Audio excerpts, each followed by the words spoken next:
Welcome everybody to the fifth in our series of conversations with Sammies finalists this summer.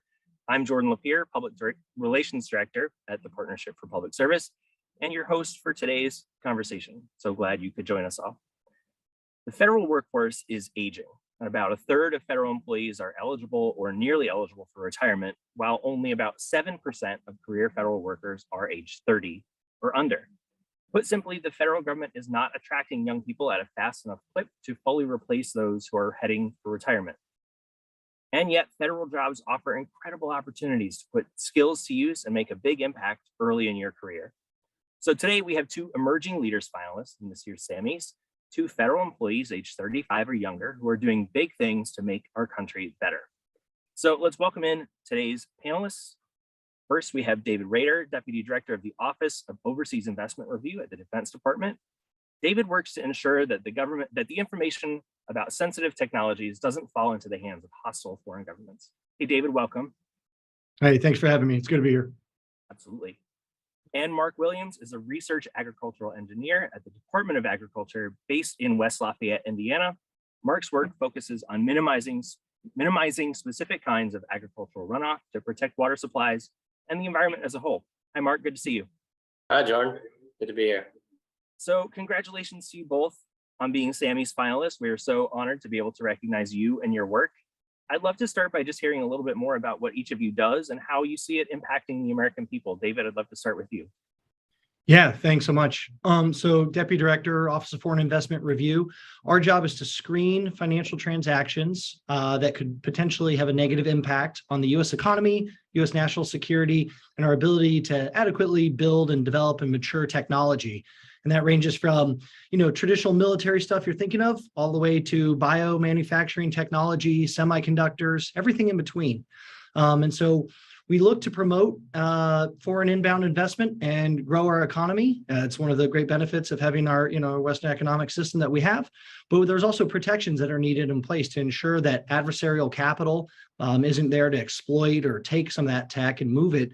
As I've said earlier, we don't want to be taking the test and get to that 90% and have an adversary come in and take our stuff and use it for their own benefit, especially when there's so much hard work being done domestically. So that's an overview of kind of what we do in supporting the Secretary and broader CFIUS, the Committee on Foreign Investment in the United States.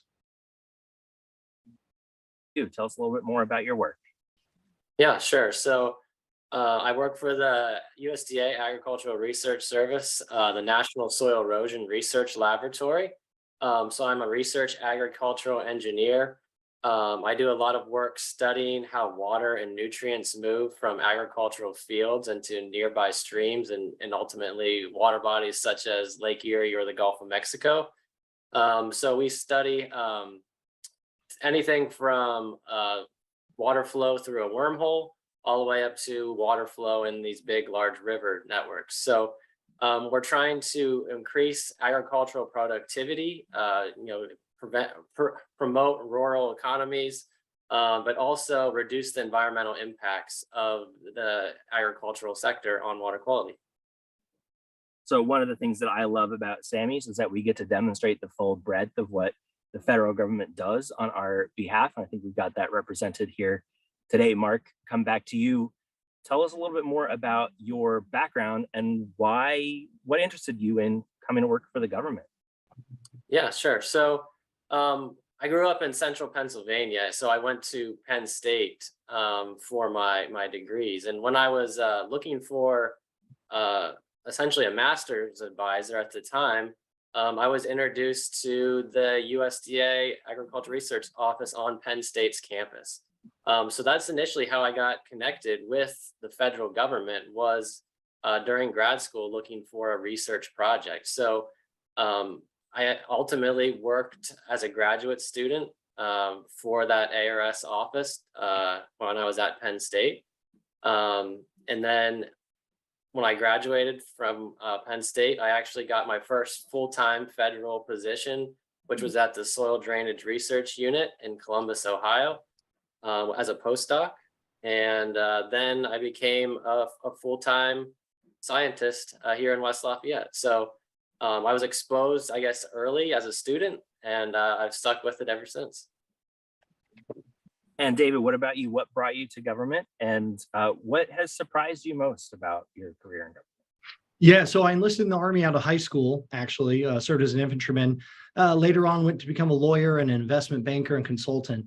My interest in government was, even when I was early enlisted in the Army, there's so many great opportunities for leadership and development, as well as just broader experience. Really early on, we throw you in the deep end of the pool and train you that way to swim.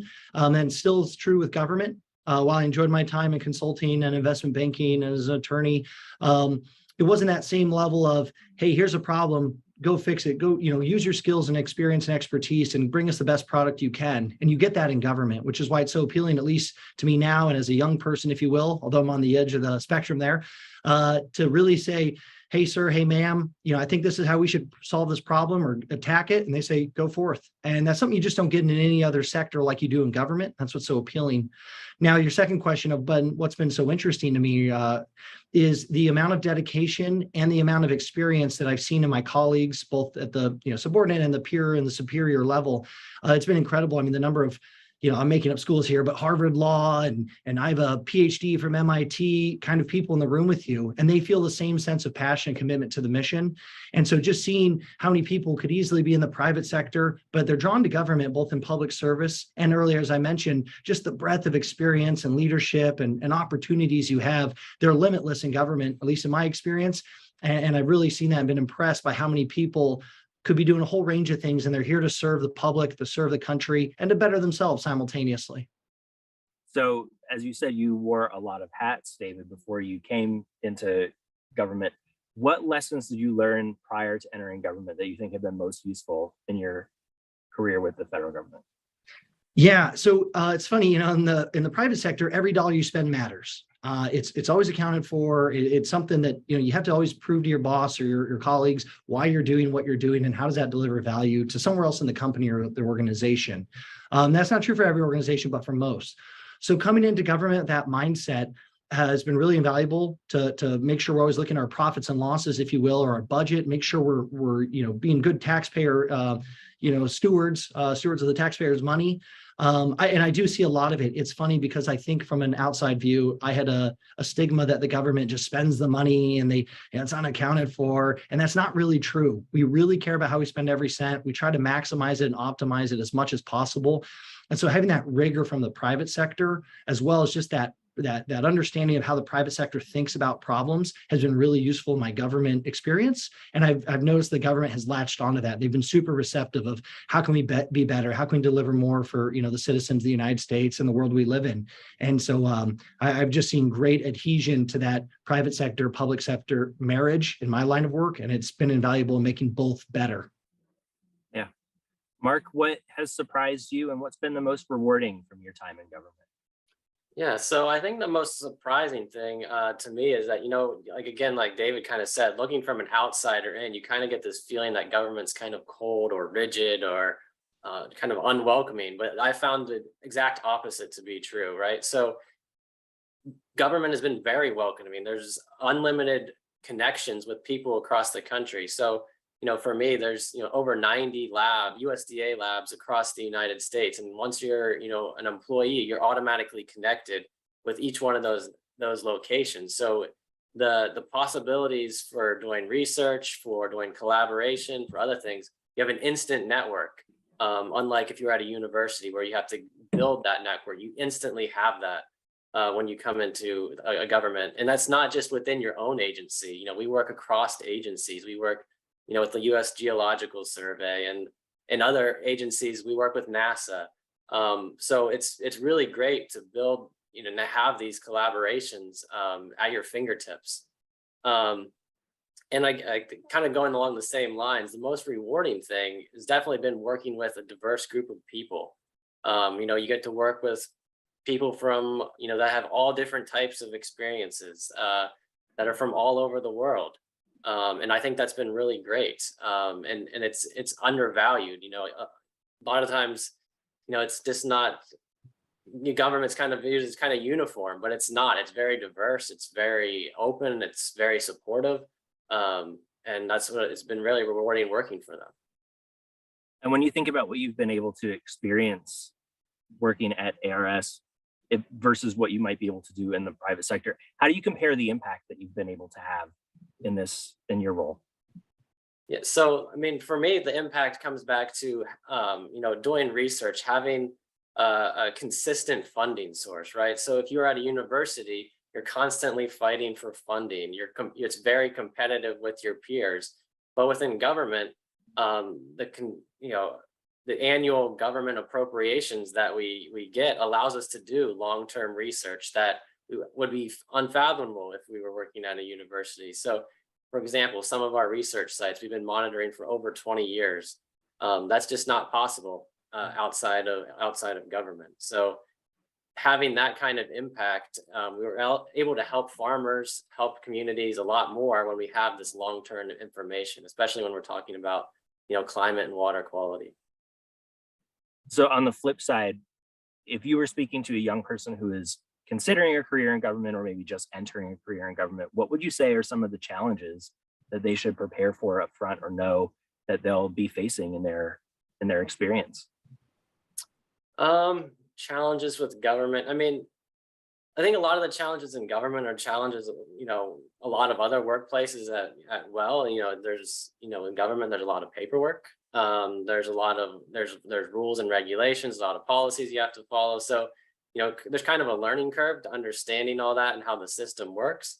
But it's not so daunting that it can't be overcome. It's once you're integrated into the system, there are people there to help you figure it out.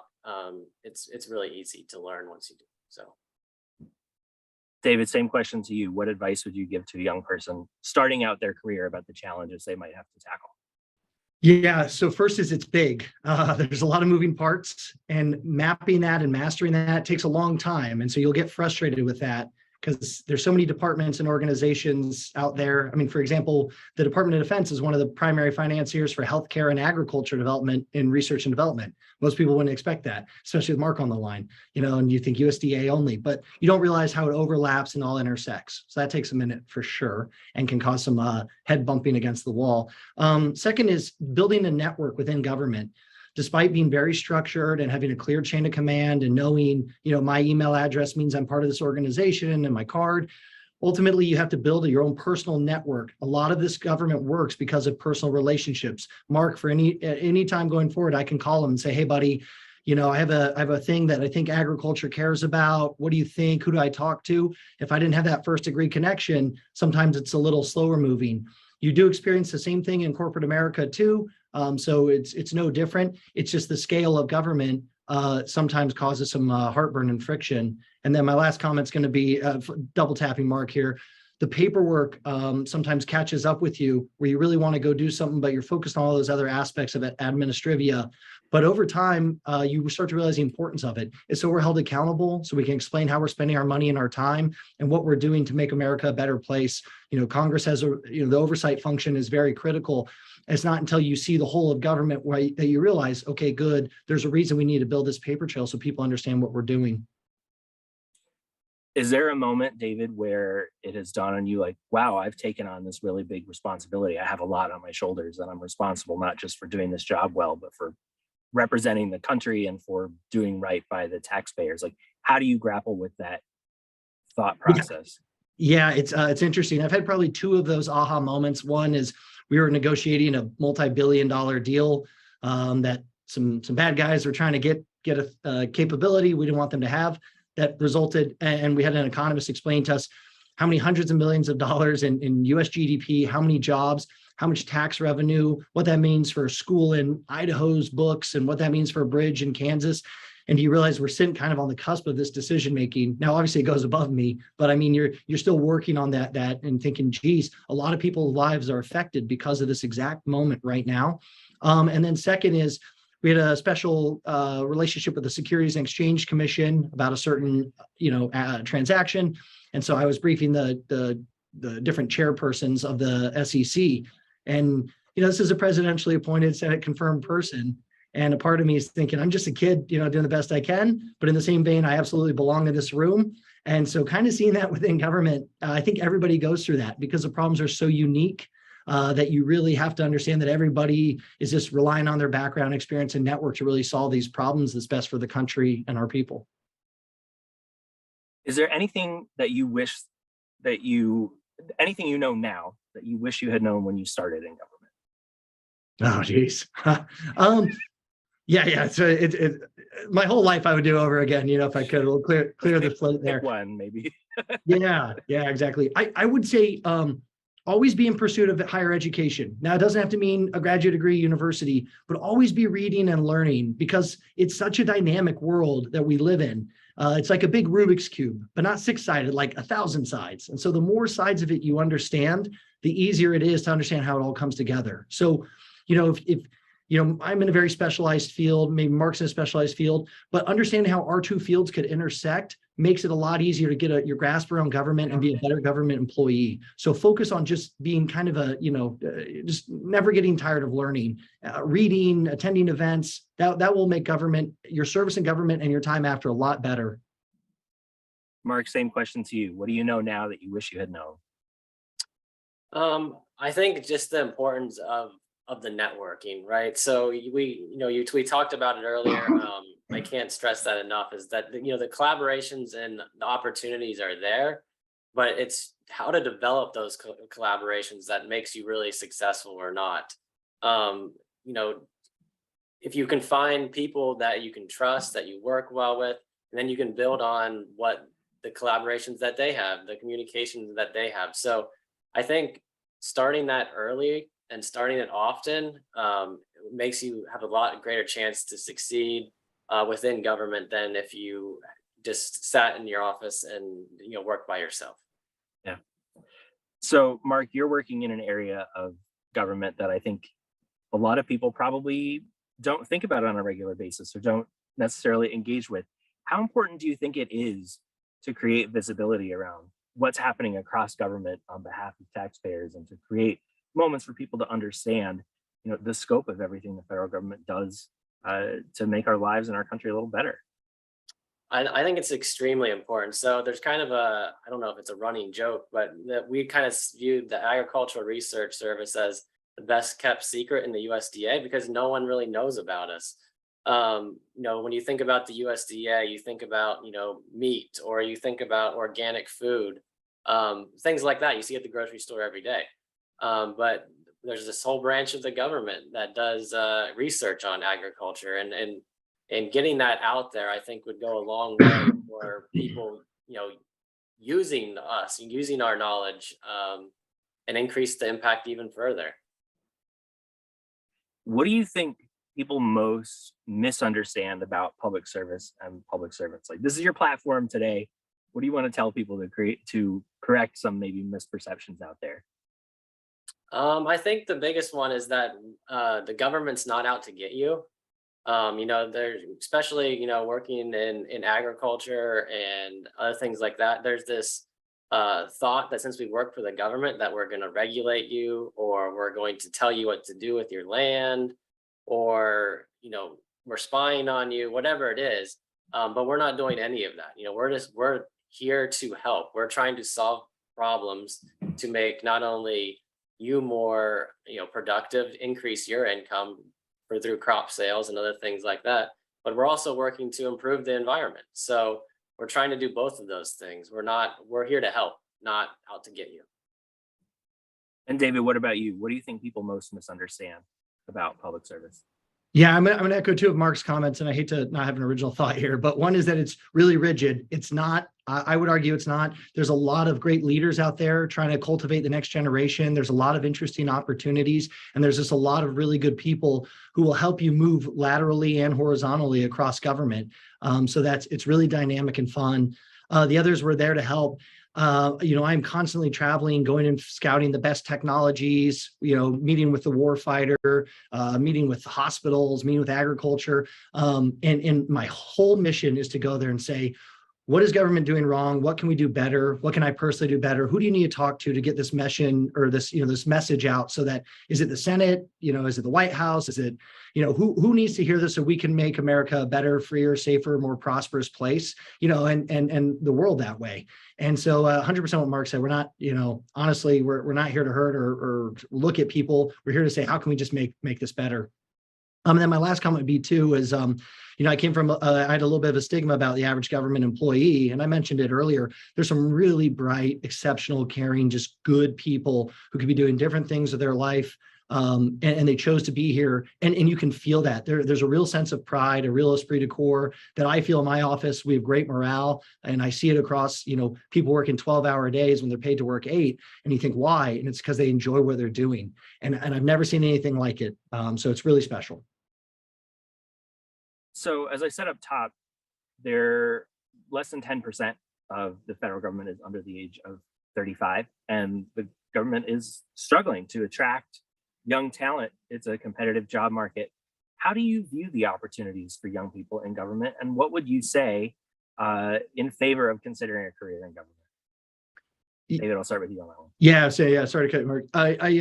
So the Department of Defense is different because it's so big and we have such a global footprint, but we have endless opportunities. I mean, there's multiple internal posting sites where if you say, hey, I want to go to Tahiti for 2 years, or I want to go, to Greece and do something there, they post these jobs, they'll work with you, they'll say, hey, you've got 7 out of 10 skills, we'll teach you the other 3, or we'll work through it. I've just never seen anything like it. When I was in the private sector, a lot of companies only have the money to send you to 1 or 2 maybe offices. If they're based in New York, they might have an office in London and one in Tokyo. But if you want to go to South America, there's just not an opportunity. So you have to leave your firm and start anew. Government's different because of our embassies, because of our, research relationships, because of our military, et cetera, et cetera. There's so many ways to say, hey, I'm really interested in what makes the people in country X tick. I want to go learn about that. I want to experience it. I want to take that back with me. I want to do something different with it. And in my experience in government, it's been, okay, let's find a way to get you there. In the private sector, it was, well, we don't have the money for that. We don't need that. So anyway, long story short is I just think there's a ton of opportunities that maybe the outside doesn't know, see, or feel. And I surely didn't appreciate until I got here. And it's very real. We just sent one of the guys on my team to London for 2 years. That's pretty cool. Yeah. So I'll put you on the spot a little bit here, and you may not have an answer, and that's okay. But what is the most unique job you've heard of in the federal government? Well, just purely DoD. I mean, there's a team of people who train dolphins for the Navy for mine detection in Key West, Florida, and they just scuba dive with dolphins all day or snorkel with dolphins. I don't know if it's unique, but it's really cool. And then once you get into U.S. aid and some of the overseas shops, I mean, they're building, water purification systems in the mountains for local populace, all the way up to high tech. It's some pretty cool stuff. Yeah, that doesn't sound like a bad way to spend your day, diving with dolphins. Yeah, dolphins in Key West. Sign me up. Yeah, it could be worse. Mark, same question to you. What's the most unique role you've heard of within USDA or in the broader government you've had a chance to interface with? Oh man, that's a hard question. I mean, it's so hard to say. I mean, because like David said, the government's so big. There's so many different job opportunities and so many different things. I think you could pretty much do anything in government that you could imagine doing in the private sector. There's just so many opportunities. So there's nothing in the USDA like swimming with the dolphins, unfortunately. Yeah, so I don't have anything. I think that would be the most unique thing I've ever heard of. So. Well, and the same question to you, how do you view the opportunities within USDA, within the ARS for young people? Like what advice, or what would you tell young people about the opportunities to kind of pick your path? Yeah, I think there's a lot of opportunities. I mean, USDA is exactly on line with what you've said before. There's a large aging population within the workforce at all different levels, from entry level all the way up to senior scientist, research leader type positions. So there's going to be, in the next 5 or 10 years, there's going to be a ton of opportunity to join the USDA and start a career.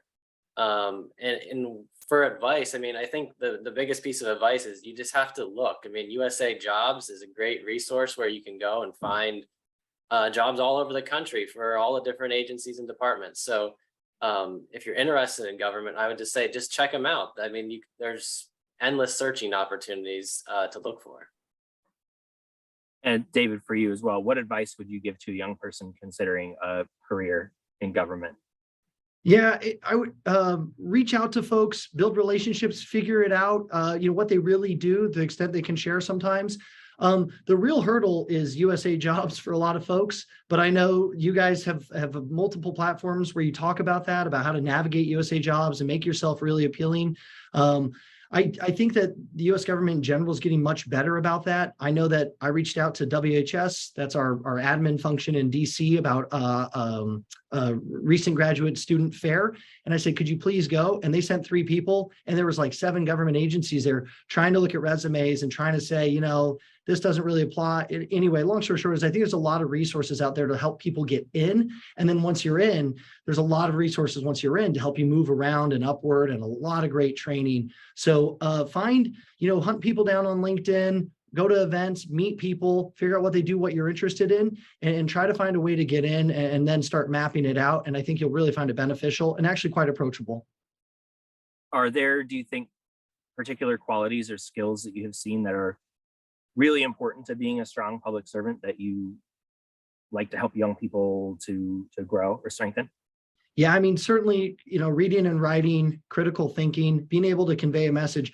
We talked about the paper trail earlier. One of the geniuses of government, and maybe one of the failures, is we document everything. And that means that because our projects, to Mark's point, live on for so long, we have to be able to look at the record and say, why am I here? Oh, because 8 years ago we did this. And this really well-written memo explains what started this and what we're doing and what we're trying to achieve, so I can continue it on. So long story short, really strong reading and writing, the ability to communicate well and effectively. And then ultimately, I think having a sense of humor, having some humility and kind of understanding, like any organization, some days are going to be really good, some days are going to be really bad, but come in with open eyes to that. And I really think a lot of young people, if they can see the value in what you're doing for your country, even though you don't always feel it, that really will motivate and propel you through your career. And then once you hit the senior ranks, when you look down and you can start picking those leaders out and you can start working and training them, that's where you can build a culture, a really strong culture in government. At least my department has it and my office has it. And so I implore you all to focus on that too, on that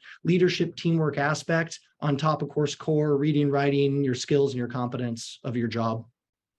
Mark, same question to you. What skills and talents do you think have been most important in your career and would be most important for a young person to bring to the table as they start a career in public service?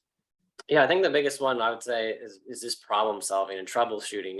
The goal of many agencies is to solve problems. So understanding how to identify problems, where to go for resources when you're looking to solve problems, just that building a network so you can go to those different people to help you, because you're not going to be an expert in everything, and just understanding that and your place and your role and how to figure out the problem is goes a long way. And it's a really important skill set to have as you're navigating into the government workforce. So we've had this whole conversation about why young people should consider careers in government, but it also occurs to me that we've done it from the assumption that that is worthwhile. So I guess I want to close where maybe I should have started, around why is it important for young people to consider a career in public service, and why, what have you gotten out of it? Mark, I'll start with you on this one. Yeah, I mean, it's really rewarding. I've really enjoyed my time with government. I enjoy my job every day. I enjoy the people I work with. I'll probably be a career government employee if I had to guess at this point. It's a good work-life balance. All those things kind of check off the boxes that I was looking for in a career. So I think you're solving problems. You're not just solving a problem for a person or a community. It's the problems you're working on are regional or national, or sometimes even in global problems when you're thinking about water quality and issues like that. So it's very rewarding. A lot of the people are very dedicated. And I think that's what makes the government so special, is just the dedication of many of the employees, like David said, working long hours that they're not necessarily getting paid for, and making long trips to remote field sites or whatever it is. It's just a really great place to work. Yeah, David, same question to you. Why is it important for young people to consider public service? Why should it be on their radar? Yeah, I'm going to get on a silly tangent here, but to say, I mean, I hate bullies, and the government, in a lot of ways, at least in my department, my job is to stop, if you will, bullies, because we have special authorities and capabilities that individuals don't have, and even corporations don't have. And so our ability to say, hey, we're here to help, we're here to protect, we're here to help solve this problem for you, means a lot to me. I know not everybody in government does that, and that's not the sole function. I get that. But those are the moments where I have the greatest amount of pride, where somebody calls and says, hey, this is not going well for us. We have nobody to call. Please help, just help, man, the best you can. And we say, okay, we're here to help. And we help them get out of this boat, or we help solve something bigger than that, or we get something from the White House and we put it into action. That's really special. And that's something you just can't get anywhere else. Same way firemen can only, put out fires on the house, and they have a sense of pride in that. My office and my department does, and what we do too. And it's really special and meaningful in a lot of different ways. I guess ultimately, the other thing I find the most value in, especially for young people looking at careers, is both the amount of prestige and, as I talked about earlier, the amount of leadership and experience you get in government. I mean, when I call folks, I say, hey, I'm David Rader. I'm here from the Department of Defense. I'd like to talk to you.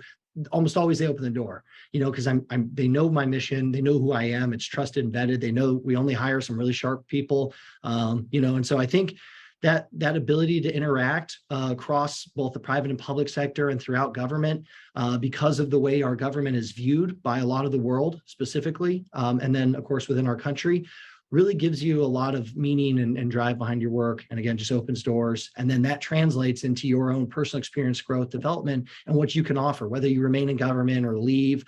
I just find it, I've never felt more attached and more, contributing more meaningful work ever in my life than I do now. Before I let you go, I have to ask you both, what has it meant to be a Sammies finalist this year, and how important do you think it is to create moments for recognition for federal employees? David, love to start with you. Yeah, it's been incredible. My entire leadership chain has, almost every one of them, sent me a note and said, this is amazing. I didn't know what you were doing. I still probably don't, but thanks for getting this nomination, because it means you did something right.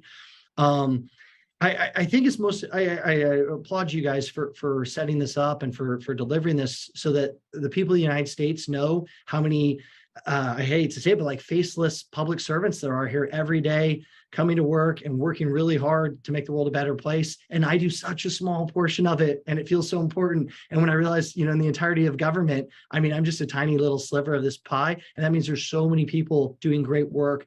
Fortunately, I was chosen to be recognized and considered, which to me still seems like a farce, because I know there's people out there curing COVID and putting up the James Webb Telescope and keeping water, healthy and drinkable for us.